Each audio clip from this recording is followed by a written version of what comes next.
समाज के सभी महापुरुषों के चरणों में कोटि कोटि नमन करते हुए सबसे पहले तो मैं माता सावित्रीबाई फूले, फातिमा शेख और रानी अवंतीबाई लोधी जी को उनके जन्मदिवस पर पुष्पांजलि अर्पित करता हूं और आप सबको बधाई देता हूं। ओबीसी महासभा को विशेष बधाई। और जो भी मेरे संचालक साथी निवेदन कर रहे थे पटेल जी से कि यहाँ गुर्जर समाज मजबूत है, उसको आप हमारे साथ जोड़िए, वही टंग खींचते हैं। इसमें बिल्कुल गलत नहीं कह रहे और मुझे नहीं पता उनकी कंट्रोल कितना है, क्योंकि यहाँ गुर्जर, यादव और जाट तीन दिल्ली की और वेस्टर्न यूपी के मजबूत जातियां तीनों मनवादी व्यवस्था को पूरी ताकत के साथ पोषने में लगी हैं। सीधा कह रहा हूँ, बुरा लग जाए कोई बात नहीं, बुरा लगना भी चाहिए, लगेगा तो हो सकता थोड़ा सुधार हो जाए, क्योंकि यहाँ तो ये सब बीजेपी को ताकत देने में लगे पड़े। दिल्ली में कहीं चले जाना उनकी बस्तियों में आप, तो बाधा तो यही बन रहे हैं। अपने खुद के जो बदहाली है, जो हकमारी है, उसका कारण हमारे बहुजन समाज के लोग ज्यादा हैं। वो 12% लोग उतने ताकतवर नहीं है कि हमारी हकमारी कर सकें, क्योंकि वो जो कुल्हाड़ी हमारे हकों को काट रही है उसमें बैठे के तौर पर जो हमारे बहुजन समाज के लोग उसको ताकत देने का काम कर रहे हैं। आज समस्याएं जो है उनमें सबसे बड़ी समस्या तो ये है कि इस बैकवर्ड समाज को, ओबीसी समाज को रिजर्वेशन लेने के लिए 43 साल संघर्ष करना पड़ा। और जब 1990 में 7 अगस्त 1990 को मंडल कमीशन की सिफारिश से लागू करने की घोषणा हुई, पहली बात तो ये बता दूं कि वो मानवर कांसीराम साहब ने जो पूरे देश की और दिल्ली की दीवारें नीली की और जो नारा दिया मंडल कमीशन लागू करो वरना कुर्सी खाली करो, उस नारे की वजह से 43 साल के संघर्ष के बाद सिफारिश से लागू करने की घोषणा तो हुई, लेकिन उसी सर्वोच्च न्यायालय ने उन सिफारिशों को लागू होने पर कोर्ट ने स्टे कर दिया, जिस सर्वोच्च न्यायालय ने संविधान के खिलाफ जाकर ईडब्ल्यूएस के नाम पर बिना मांगे, बिना कोई गठन हुए, बिना कमीशन के, बिना सर्वे के 4 दिन के अंदर ईडब्ल्यूएस के नाम पर और उन 2% लोगों को 10% रिजर्वेशन दे दिया। उसको कोर्ट ने स्टे नहीं किया। तो जो कोर्ट हमारे लोगों को न्याय नहीं दे सकती, उस कोर्ट पे भरोसा कैसे करें? एक तो ये सवाल है।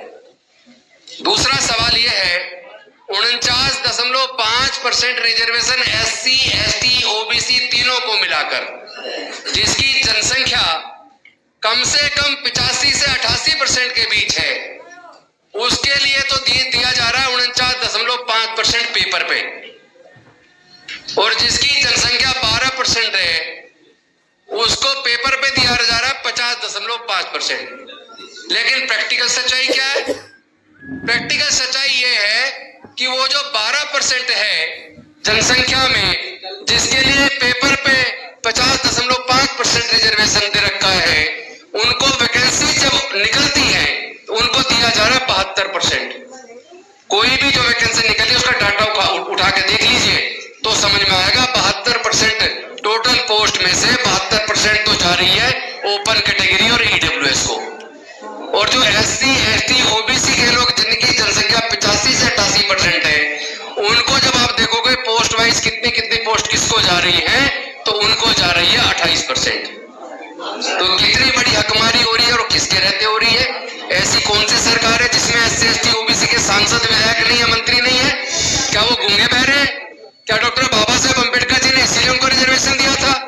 क्या सबको इसलिए वोट का अधिकार और चुनाव लड़ने का अधिकार दिया था कि आपके समाज की हकमारी और आप गूंगे बहरे बनके गुलाम बनके बैठ जाओ?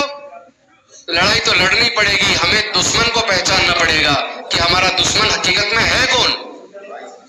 हमें ऐसे लोगों को और ऐसे पार्टियों को और ऐसे नेताओं को पहचानना पड़ेगा कि बहुजन समाज की हकमारी कौन कर रहा है और हकमारी करने में उनका सहयोग कौन दे रहा है।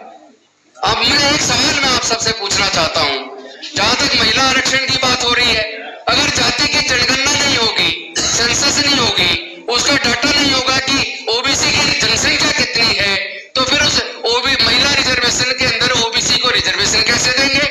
तो जो पार्टियां जातिगत जनगणना करवाने के लिए खुल के साथ सामने आने को तैयार नहीं है, ऐसी पार्टियों को हमारे समाज के लोग वोट क्यों देते हैं? ये सवाल समाज के लोगों से पूछना पड़ेगा। उन्हें समझाएगा कौन?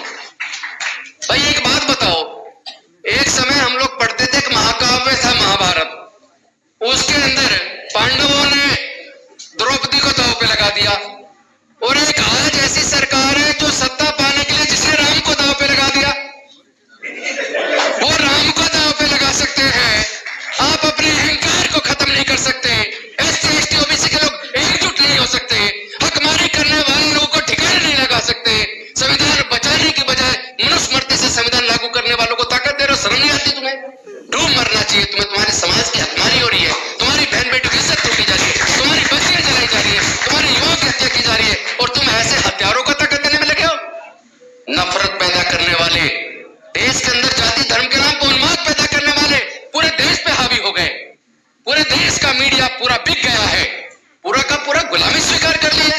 मैं आप सबसे पूछना चाहता हूं बहुजन समाज के लोगों से, क्योंकि जब बहुजन समाज की बात होती है, जब बैकवर्ड क्लास की बात होती है, उसका मतलब कि अति पिछड़ा वर्ग नहीं है, उसका मतलब है एससी एसटी ओबीसी, पिछड़े वर्ग का मतलब। और अगर मैं पिछड़े लोगों की बात करूं तो माइनॉरिटीज के अंदर, मुस्लिम के अंदर 90% ओबीसी है, 90% शूद्र है, क्रिश्चियनिटी के अंदर